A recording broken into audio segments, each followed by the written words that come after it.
Alors Nadia Geerts, est-ce que je peux vous demander de vous présenter, donc votre identité et que faites-vous? Bonne question. Donc, je m'appelle Nadia Geerts, effectivement. Je suis de formation agrégée en philosophie. J'ai en fait toute ma carrière depuis dans l'enseignement jusqu'à il y a peu. Et donc, j'étais essentiellement maître assistante en philosophie ces 10 dernières années. Et parallèlement à ça, j'ai depuis une bonne vingtaine d'années, je dirais, commencé à militer pour la laïcité en Belgique.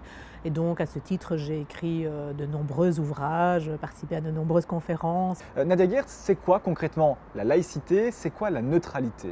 De manière générale, je dirais, pour commencer par défricher un peu le terrain, je dirais que la neutralité, c'est quelque chose, c'est un principe politique sur lequel aujourd'hui toutes les démocraties s'accordent. L'idée, c'est au fond que le politique, l'État, ne peut pas prendre parti pour une religion ou pour une conviction particulière. Chaque fois qu'il y a une alliance entre ce qu'on appelait autrefois le trône et l'autel, ça tourne mal. Et donc, ces quelques, je dirais, 200 dernières années, l'histoire de l'Europe s'est construite sur l'idée qu'il fallait séparer le politique du religieux. Pourquoi? Pour garantir en fait l'égalité entre les individus et la liberté de conscience, évidemment. Il s'agissait qu'aucun citoyen ne soit discriminé parce qu'il était de telle conviction qui n'était pas la conviction soutenue par l'État. Alors, partant de cette idée-là que l'État doit donc être neutre, qu'il ne peut privilégier donc aucune famille convictionnelle, on a en gros en Europe deux manières de traduire concrètement cette neutralité. On a d'une part la laïcité que connaissent bien nos voisins français évidemment, hein, qui réside dans une séparation stricte. Enfin, on pourrait revenir évidemment sur tous les écarts qui existent, y compris en France par rapport au principe, mais le principe c'est de dire le politique et le religieux sont entièrement séparés.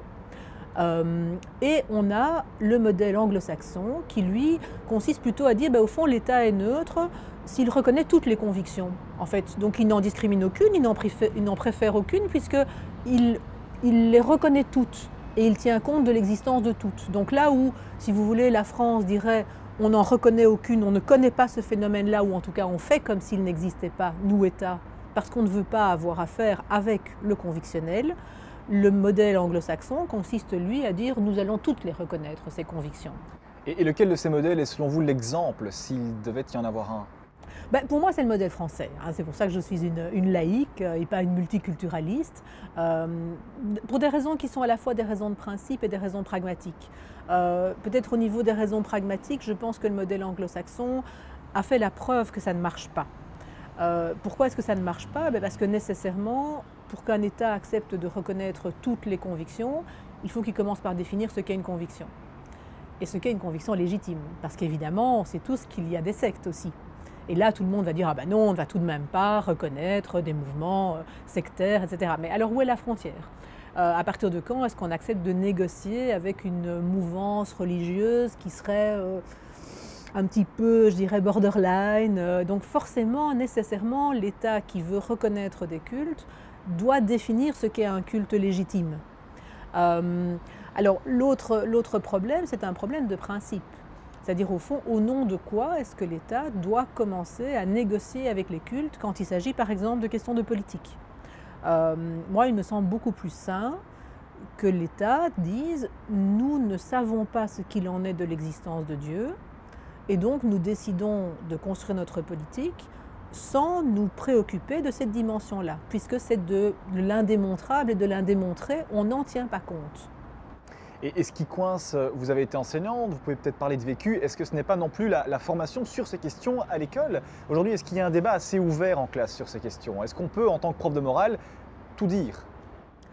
Je ne pense pas qu'on puisse tout dire en tant que prof de manière générale, et j'ai envie de dire d'une certaine manière, heureusement qu'on ne peut pas tout dire en tant que prof, parce qu'en tant que prof, on a un devoir de réserve, un devoir de neutralité. On n'est pas censé faire de nos classes des lieux de militance dans lesquels on va porter la bonne parole, la bonne manière de penser.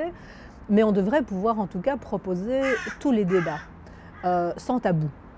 Et malheureusement, c'est là que ça coince. Donc il y a une différence essentielle, je pense, entre le prof qui amène ses convictions, ce qui est problématique, et le prof qui amène des convictions et qui les présente aux élèves en essayant de faire en sorte qu'ils puissent être à même ensuite eux-mêmes, librement, de se faire leur opinion en évaluant finalement la force des divers arguments, leur cohérence et leur qualité. Et je pense qu'aujourd'hui, dans l'enseignement n'est peut-être pas suffisamment une bulle de neutralité. Alors pourquoi? Peut-être parce que certains enseignants sont peut-être des militants aussi, qui ne sont peut-être pas suffisamment capables parfois de faire la part des choses entre leurs différentes casquettes. Peut-être aussi, je pense, parce qu'il y a malheureusement aujourd'hui une force de pénétration de ce qu'on appelle le mouvement woke dans toutes les sphères de la société et dans l'enseignement aussi, qui finalement vise à oblitérer certaines idées, c'est-à-dire au fond à les occulter, à les rendre invisibles, à dire voilà ça on ne peut pas en parler, c'est même pas imaginable d'avoir un débat là-dessus, parce que la bonne manière de penser c'est ça. Par exemple, je trouve que grandit de plus en plus l'idée qu'il y a discrimination dès lors que des gens ont plus de difficultés que d'autres à accéder à tel ou tel poste. Donc on ne se demande même plus pourquoi ils ont plus de difficultés que d'autres à accéder à ces postes-là. On considère qu'en fait, finalement, il faudrait une égalité de résultats, au fond. Et tant qu'on n'a pas une égalité de résultats, c'est-à-dire tant qu'on n'a pas, par exemple, autant de personnes de toutes les origines culturelles, religieuses, nationales, etc., dans les médias, ça veut dire que les médias sont discriminants. C'est quand même curieux comme raccourci, parce qu'en fait, il peut y avoir plein d'autres raisons qui font que simplement des personnes ne se portent pas candidates, ne sont pas intéressées, se tournent vers d'autres métiers, etc. Mais donc, il y a une espèce de focus comme ça qui est mis de plus en plus sur une notion de la discrimination qui rend finalement le politique ou ceux qui détiennent le pouvoir unique responsable de tout ce qui n'est pas reproduction parfaite dans tous les secteurs de la composition de la société. Nadia Geerts, de manière générale, est-ce que les questions que vous défendez aujourd'hui, sur lesquelles on débat la neutralité et la laïcité, selon vous, doivent être portées par un parti politique, par une philosophie politique, ou bien ça doit être plus large et ça doit concerner chacun d'entre nous, chaque personne qui compose aujourd'hui le débat public? Pour moi, c'est une question qui est vraiment transpartisane, en fait. Et c'est d'ailleurs une chose que je ne m'explique pas, c'est qu'aujourd'hui, les partis de gauche aient aussi largement abandonné cette défense de la neutralité, comme si finalement ils avaient oublié toute leur histoire anticléricale. Et je précise quand même que le terme anticléricalisme pour moi est un terme tout à fait noble et important, parce que le cléricalisme c'est en fait la volonté de pouvoir politique exercée par le religieux. Donc un démocrate ne peut être normalement qu'anticlérical, ne peut que s'opposer aux tentatives de pouvoir politique du religieux. Et les partis de gauche, comme d'ailleurs les partis libéraux, ont toujours été des partis anticléricaux. Je veux dire, la Belgique, elle s'est fondée sur cette alliance, à un moment donné, entre socialistes et libéraux, pour s'opposer au cléricalisme du parti catholique. Alors aujourd'hui, les choses ont changé et je le regrette parce que je pense que profondément, et d'ailleurs il faut relire Marx à cet égard, je veux dire quand même, l'opium du peuple, c'était de lui quand même, hein, ce rappel de tout ce que la religion peut causer en termes d'aliénation, en termes donc forcément de perte de liberté et de distanciation par rapport aux possibilités d'émancipation. Je pense qu'aujourd'hui, ça devrait être un combat mené à la fois par la gauche et par la droite. Je veux dire, il ne devrait pas y avoir ce clivage qu'on voit aujourd'hui entre les partis en fonction de leur positionnement sur l'échiquier politique. On a parlé projet politique. Le mouvement réformateur aujourd'hui se bat pour qu'effectivement la neutralité des fonctionnaires soit quelque chose d'acquis, de réel. Vous pensez quoi de cela aujourd'hui? Alors, moi je suis vraiment ravie de ce positionnement parce que je trouve qu'il y a quelque chose que je ne comprends pas en fait dans le débat tel qu'il est posé aujourd'hui par beaucoup de partis politiques, qui consiste finalement à opposer la neutralité d'apparence à la neutralité de service. Comme si au fond, la neutralité d'apparence ne faisait pas partie déjà du service. Et je trouve ça très très étonnant, à l'heure où on a dans les rayons des librairies quantité d'ouvrages sur la communication, où on vous explique à quel point l'essentiel de la communication passe par le non-verbal, à quel point avant même d'ouvrir la bouche, vous avez déjà commencé à communiquer par tout votre être, par les mouvements que vous faites, par votre posture, par vos vêtements, etc., etc.